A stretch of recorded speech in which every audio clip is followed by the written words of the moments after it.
morning. First of all, John, can you hear me? Thank you. Thank you for the opportunity to talk to you this morning. And also thank you for coming here after the banquet.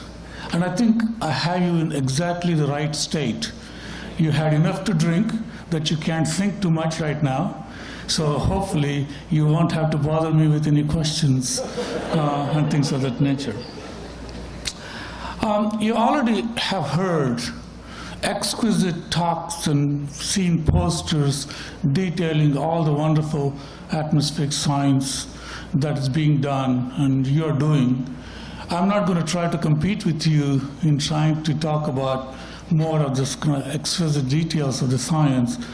So I'm going to spend some time talking to you about a few interesting things that makes our science so wonderful and why we do it, and a few ways of thinking about it. You can think of it as kind of the view from 30,000 feet. My wife used to say that I should know what it is like because I spent a lot of time up there. So hopefully it won't be too hard on you, and you'll get hopefully something out of this talk. So I'm sure you have all answered this question. Why do we do the atmospheric chemistry or atmospheric science we do? Because we want to help the world, we want to make it a better place. We want to solve environmental issues and things of that nature. But let me just give you a slightly different way of thinking about it, again, from a different perspective. And I should tell you where I'm coming from in trying to talk to you about it, and that is, I was a scientist, I'm still a scientist, hopefully. I did science for many decades, and then I was a mid-level bureaucratic science manager, and also I had lots of interactions with people who make policy and manage environmental issues. So I developed certain, I think some understanding of how they think about things. So this is what I'm going to try to talk to you in the next 25 minutes. The first and foremost, I'm going to try to convince you that atmospheric science, in particular atmospheric chemistry, falls in something called a Pasteur's quadrant. And then the whole concept of use-inspired research, it actually is fundamental science. It is not user-inspired science, it is use-inspired science. Then I'm going to kind of get to the point of why this leads us to having to deal with multiple issues simultaneously because they're interconnected and need to be dealt with as such. And I have a few personal thoughts of where I think we are headed or we should be headed, and a final step about taking information to the user, both in terms of assessment or potentially services. After the Second World War, there was this common perception that the way science ends up being used is through this process of going from basic science to applied science to engineering and application. This was championed by a guy named Vannevar Bush in America, and there are lots of others involved in it. But I had this thing on the back of my wall in my office for decades. Louis Pasteur, who is credited with saving probably more lives than anybody else, and the father of microbiology, used to say, I don't know how you said it in French, but in English, there are no such thing as applied sciences, only application of science. This actually is a profound statement if you kind of sit down and think about it. But a guy named Donald Stokes from Princeton wrote this book, it was almost 20 years ago. It's called Pasteur's Quadrant. Unfortunately, he never lived to see this book being published. He passed away 6 months before it was published. And his idea was shown here graphically. This is my rendition of it, of his figure 3.5. If you were to look at two axes, relevance to the advancement of knowledge and the relevance for immediate application, you kind of can decide where things fall. For example, there is this thing called the Bohr quadrant, where the primary driver for this is the relevance for knowledge, understanding knowledge. Then there is this quadrant, which is called Edison's quadrant. These are the names he came up with. This is giving mostly the relevance for application. And then there is this incredible quadrant, and please do not ask me what falls in this quadrant. So, the consideration of use is low here, at least when you're doing it. Not that it does not mean it's not used later, but the consideration of use is very high in this quadrant. Similarly, the quest for understanding is here in both of these quadrants, and this is not the only thing that drives this thing in the Edison quadrant. So, as far as I know, I have not seen anything written down or heard about how this concept has been used for atmospheric science. But anyway, so if you have heard it, apologies. Pasch's quadrant has interesting and important implications to our science. I submit that atmospheric science squarely falls in this quadrant. And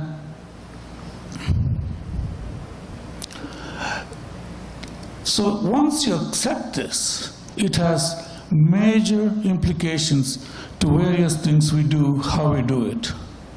So let me just tell you again, being in the Pasch's quadrant, it indeed is new science. It is not just using what is known. It is use-inspired with clear, tangible outcomes being thought about. So acceptance of this role has major implications, as I said, and we can talk about this afterwards. How to structure our organization, how to reward our people, how to teach, how to get resources, how to measure progress, and how to communicate our science. And I'm not going to talk about all these things in blue here. I'm going to spend a few minutes talking to you about how to deal with multiple issues simultaneously and end with provide usable information in a usable form. Before I do that, I just want to spend a minute of my personal, a little story. This is something that's very dear to my heart. I just want to make the simple point that fundamental science actually is use-inspired science. Long time ago, in 1981, before most of you were born, we actually measured a rate coefficient for the reaction of hydroxyl radical with nitric acid and showed that, contrary to the popular belief at that time, that this rate coefficient actually increases when the temperature decreases. This was kind of very unusual. Fast forward a few decades, and a young scientist at that time named Steve Brown in our lab actually remeasured this, and there were some hints of this before, and showed that not only is this temperature dependent, this is a density in pressure on this axis and rate constant on this axis. You don't need to know the units and all that. Just see that it actually depends on pressure and temperature. I think you're getting a feedback, right? No? Okay. When you do this. This had very significant implications to the atmosphere. It clearly had various things that changed in our calculations of the stratosphere. It was then, of course, there's a curiosity. Why does this reaction work this way? And I'm not going to make this story very long. And after roughly 25 years of work and probably about 15 papers from our group and probably another 25 from others, we actually understand how this reaction works. You saw things like this before. Essentially, this is energy, and when these two reactants come, there's zero energy. It essentially has to go through a barrier to form the products, and this is called Arrhenius activation. But anyway, the thing that we showed and concluded was that this actually forms a hydrogen-bonded complex, and it is the tunneling of a hydrogen atom through that barrier that leads to these products, which is all its ramifications. Okay, so that is kind of summarized in this paper just published almost 10 years ago. And the bottom line of this simply is studying a reaction for atmospheric relevance actually led to a fundamental understanding of how reactions behave, and it enabled prediction of reaction rate constants and their behavior and there are a whole host of these reactions, and I see that I have to speed up. The key point simply is use-inspired science leads to fundamental understanding. So let me switch gears a little bit and go about the atmospheric composition and why we have to deal with all these things together. So before I do that, let me just again point out the central role played by the atmospheric composition. Curiosity, yes, it is there. In fact, a lot of our physical sciences came about because people were curious about what is in our atmosphere. Understanding and explaining it is fundamental to that.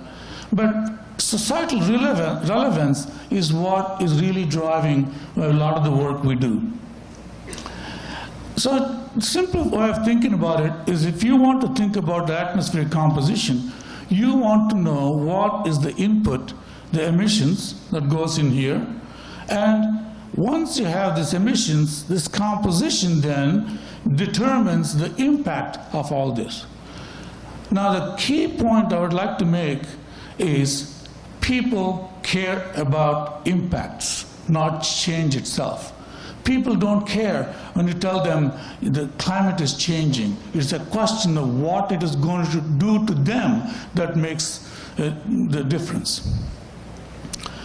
Okay, so the central role of composition, once you accept this idea, what it requires, of course, is the understanding the processes that convert these emissions into this atmospheric composition, and similarly, the impacts determined by processes and the properties. And of course, there are lots of feedbacks on this system, and going from impacts to composition to emissions.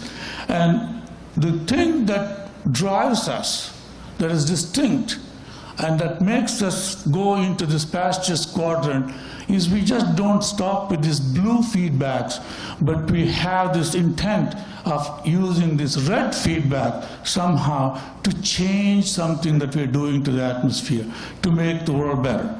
That is the key point. So you need to understand all this for past composition, present composition, future composition, and making choices.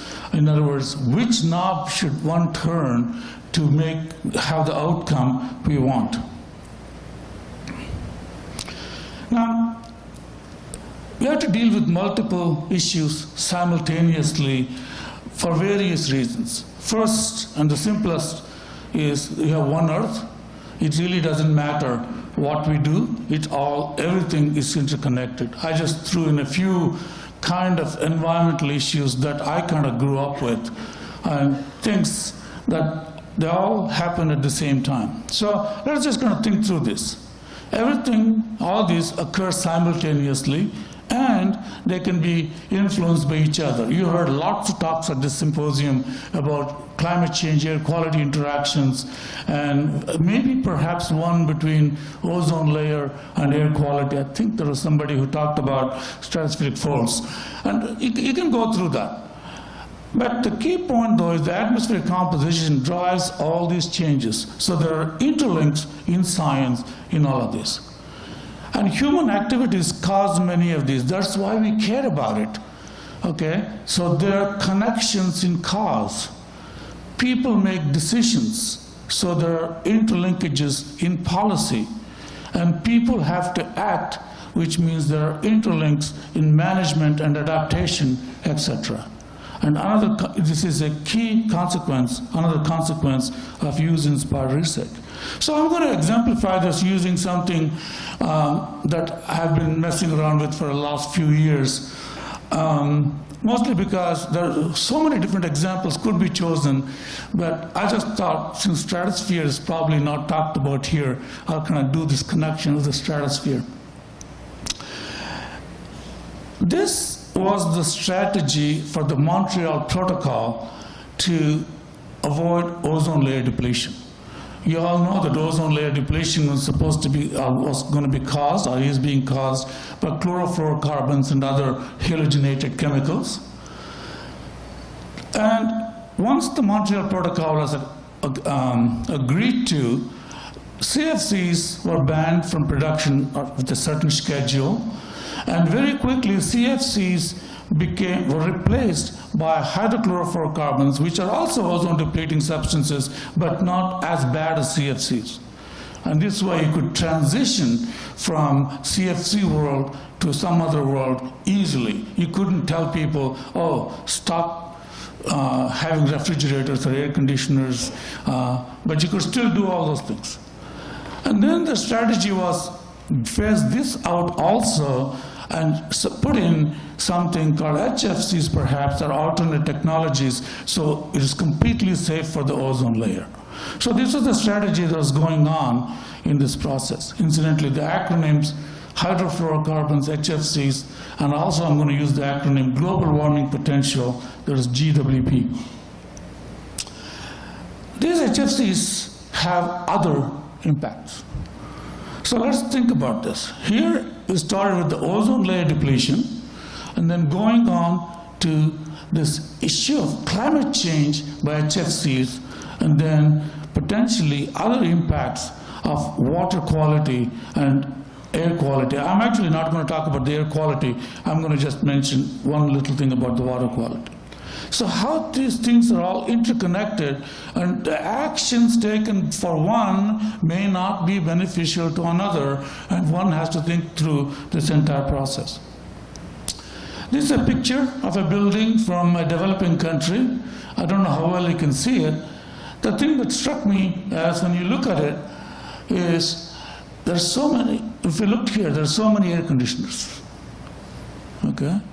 Now, what struck me was not that there were air conditioners, but struck me was there are so many windows without air conditioners. That means, shouldn't those people also have air conditioners? Okay? So this is the driver for why HFCs are increasing so rapidly, because that's what is being used. It also happens that HFCs, or some of them, are very potent greenhouse gases. And you can actually see this change in HFC concentrations in the atmosphere. This is 134A. If you have an air conditioner in your car, it's very likely this compound. It is increasing at almost 10% per year. And this is the emission of these. It's not only the concentration, the emissions themselves are going up, because rightfully people are putting in more air conditioners and refrigerations and etc. So for example, HFC 134A is a global warming potential of 1340. But the good news is right now, these gases do not contribute very much to climate forcing. But let's look at what could happen. And this is a picture from the newly released ozone assessment that was released on September 10th. And essentially what this shows is the radiative forcing in watts per square meter, going from about 0 to 0.4, and just for your reference, CO2 is about 1.8 watts per meter squared. It's reaching about 3.5 for CFCs and HCFCs, and it's going down because of the Montreal Protocol. But the key point, though, is that if you think about what could happen in the future, there are various possibilities.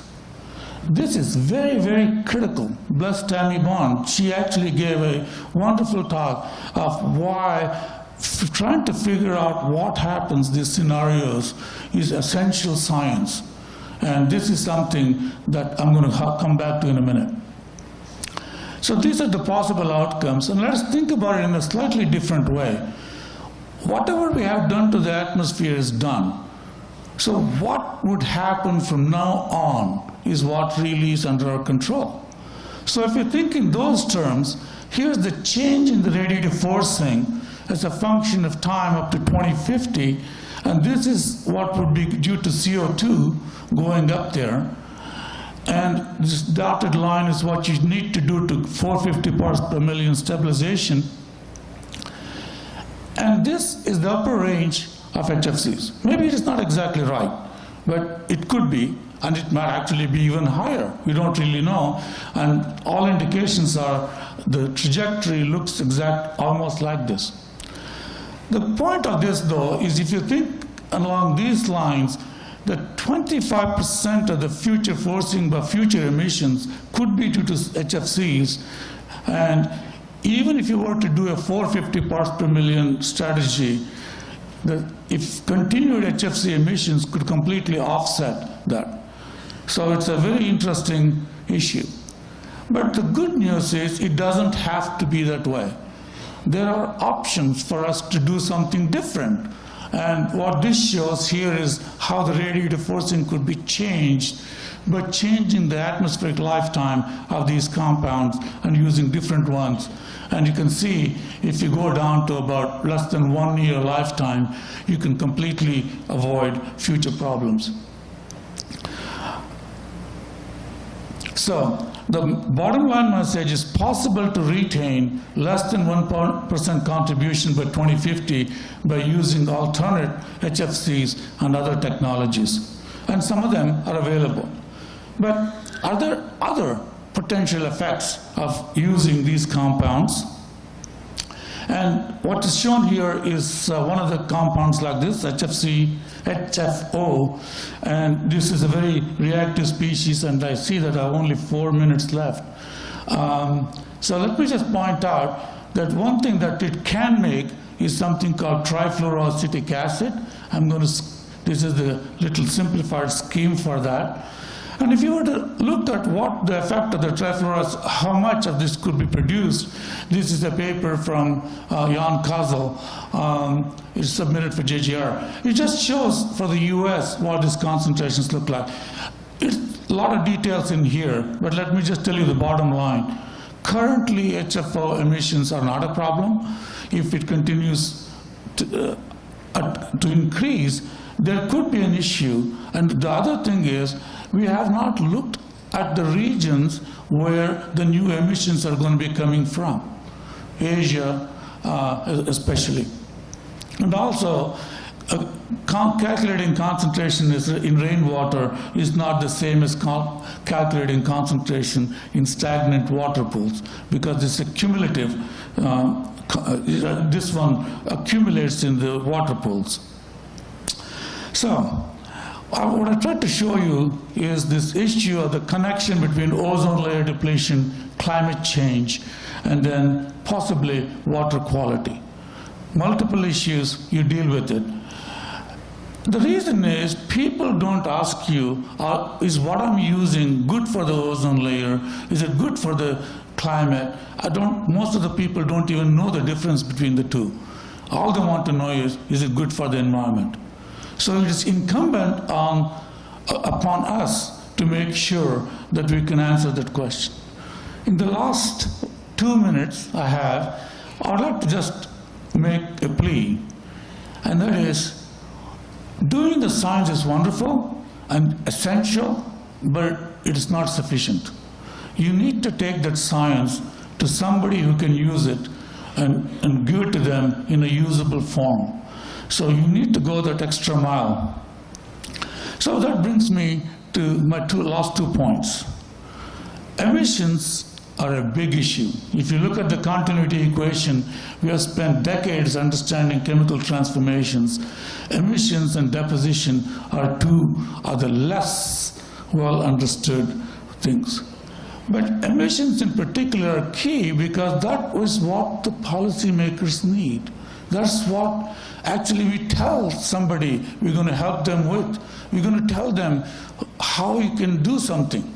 And that requires understanding how to tweak these knobs. And so characterizing emissions is absolutely essential. But the key point, though, is not only you want to characterize it, you need to have it in a usable form. Okay? That also has lots of implications. And specifically, I want to emphasize the need for inventories and in a usable form, and knowing what the future emissions is. Folks, this is really science. And this is a very, very big part of our future science. I can guarantee you that. Oops. It says I'm out of time. Okay. My last point is deposition. It are the same kind of issues. And unfortunately, I ran out of time. And you can just see very quickly that this is another key issue. So let me end very quickly with the following. Writing papers is great. Summarizing it in nice assessments is also great, but make sure those assessments can be handed out in simple, chewable, digestible form to people who actually use it. Okay? So this is a very, very key part of it. So if somebody asks you to take part in an assessment, just don't thumb your noses at them. Service is another issue. I'm going to skip that part. The major part of that is to emphasize that it is the repeated information, and there's a much more of an interaction with the user in some ways. Maybe Guy or somebody can tell you more about it. So assessments and services is one of the culmination of user-inspired research. Science is only one of the inputs, and quite often it is not the major input to environmental solutions. Just remember that, please. Providing services and assessments require close interactions with providers and receivers. Not every one of you have to do it, but somebody has to do it. So in summary, I just wanted to tell you that what I told you, the atmospheric chemistry belongs in the Pastures quadrant with all its ramifications, and dealing with multiple issues is essential. There is very important role for fundamental science, and synthesizing information is essential, to be accurate but essential. I always wonder, what would Pasteur see in us if he were alive? He started as a young man and he became a wise old man. I kind of sympathize with the other picture. Not the wise part, the old part. And with that, thank you for your attention.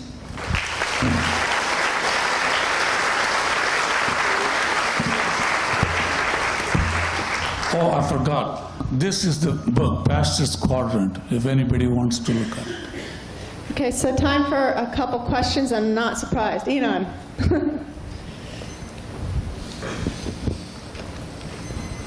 Thank you, Ravi. This was wonderful. I have a question. How do you make emissions into a science and not just bookkeeping? How do I make emissions into a science? I would submit characterizing, understanding, and providing utility is indeed a science. It really is a question of what your concept of science is. Bookkeeping, as you call it, can be a science too. It depends on how you look at it. But emissions is not just bookkeeping.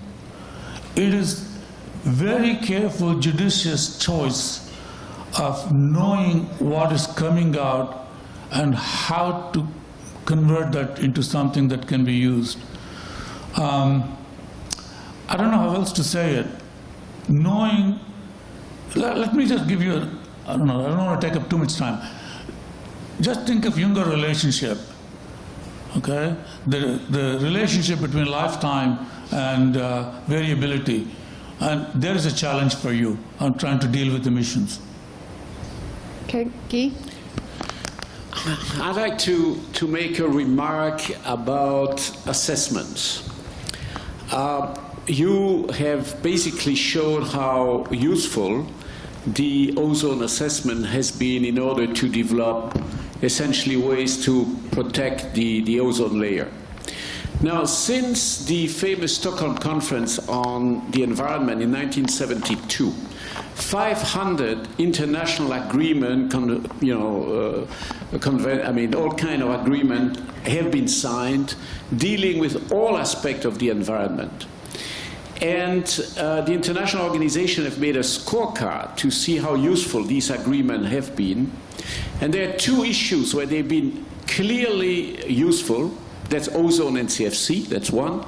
The other one is lead in the atmosphere, etc. But in the other cases, the assessment of the score has been low. The environment is still in great difficulty. So it seems that this assessment process, with the exception of ozone, which repeatedly we hear as a success, but in general it has not been a success. And so it seems to be missing something between the assessment and society. So how do you see those things? Thank you, Guy. You couldn't have given me a better lead into a segue. I looked at the most recent IPCC assessment. I could hardly pick it up. I mean, physically I couldn't pick it up, right? Now, you expect people to digest that, to use something. I would submit even our ozone assessment is not that useful. That's why we essentially had to take information from the assessment into a pamphlet kind of thing that Mario Gusfelder, Melanie, and I did to make the HFC case. 10 pages is about it. The executive summary, 1 page. Otherwise, you're just missing the opportunity to get across what is the essence of our science. So I'll stop there. Okay, we'll take one more question before we move on. Could you comment a bit more on the role of uncertainty in establishing the epistemic basis for the kinds of use-inspired applications to policy, particularly related to some of the unintended consequences that you alluded to, where you're making decisions based upon one aspect of the Earth system while neglecting others? As scientists, we love uncertainty.